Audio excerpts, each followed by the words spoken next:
This fall anime season is absolutely and utterly insane. Usually, I would just be slowly progressing through my vast backlog of anime that I should have watched years ago and maybe watch a few seasonals. But this season, I have 13 on my watching list.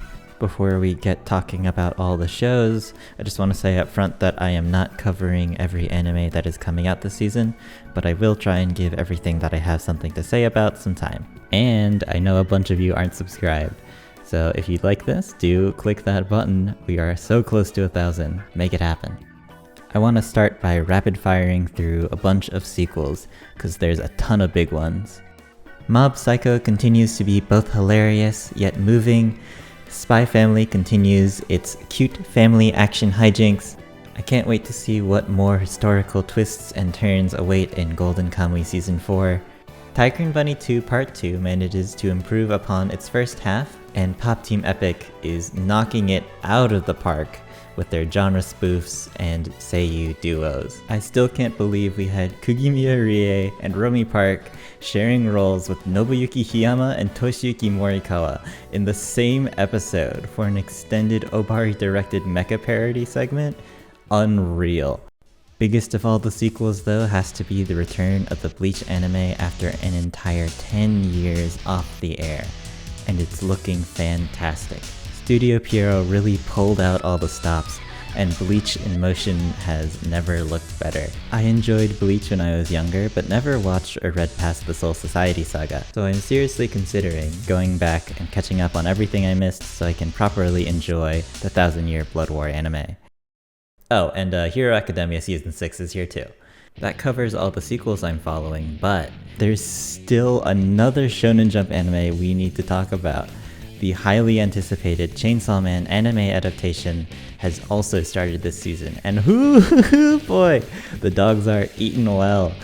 I loved the manga, the wild plot developments and manic pacing combined with the surprisingly down-to-earth cast really made for something special, so I'll be eagerly checking out the anime every week, especially given the quality of the visuals on display in episodes 1 and 2. Anime studios, MAPPA in particular, have really figured out how to take advantage of digital lighting and effects. Both Chainsaw and Bleach made liberal usage of 3D CGI in their first episodes, which I know a lot of anime fans might be put off by, but I really think they made it work. The integration of CG in anime has really been stepping up over the past couple years as well, and I think we've gotten to the point where most people probably aren't even noticing that it's CGI anymore. Yet another return to TV for a beloved series is Gundam's The Witch from Mercury, or G-Witch for short.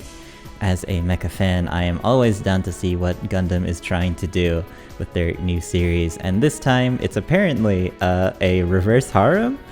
The mecha animation is of course gorgeous thanks to the Sunrise budget, and I'm really enjoying this little tanuki of a main character Suletta.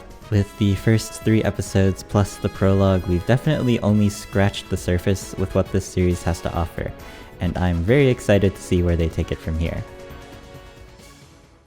Series revivals really seems to be a trend with this season because I'm still not done talking about them.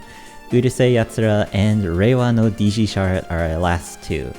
Urusei Yatsura is of course the classic manga from the 70s and one of the pioneers of the wacky superhuman girlfriend/boyfriend subgenre of anime rom-coms. Even if you don't know about the series, you've probably at least seen its mascot and main heroine Lum somewhere before. Urusei is returning as a new anime with visuals that somehow managed to capture the charm of Rumiko Takahashi's old school art style in the crisp digital form of modern anime. Digi Sharat is also a comedy, one born straight from the primordial ooze that was 90s otaku culture. The original Digi Sharat anime is a series of TV shorts adapted from the manga of the same name, full of hyper-cute moe blobs that end their sentences with shit like nyo and new and work in the otaku haven of Akihabara. It's the kind of anime that just feels right at home on YouTube in 360p. I love it. The main character Dechiko is actually the mascot for the popular Japanese chain store Gamers. And the new anime is introducing 2 new characters based on companies. One based on Bushiroad, the company behind mobile games like Bang Dream and Revue Starlight, as well as card games like Cardfight Vanguard and Weiss Schwarz. And the second is a rep for Broccoli, the company behind DG Sharat itself. The new series is just more DG Sharat with its charming shittiness intact. One last adaptation I'm watching is Bocchi the Rock.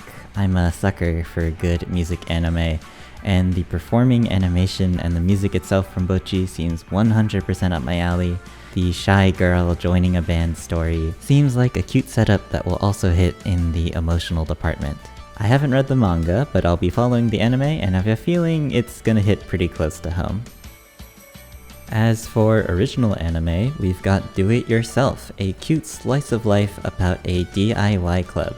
The soft visuals and light mood make it seem like a good show to wind down with after some of the more hardcore anime this season. Speaking of hardcore, another original anime airing this season is Akiba Maid War.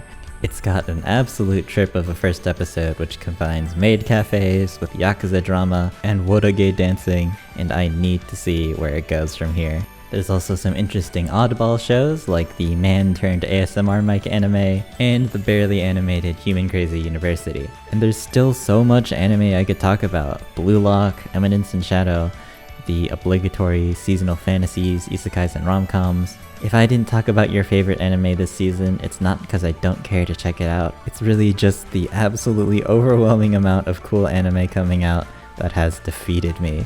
I am deceased, and the fall 2022 anime season is to blame. Hey, thanks for watching this video to the end. We're so close to 1,000 subs on this channel, and I'd really appreciate anyone that gets us closer to that goal.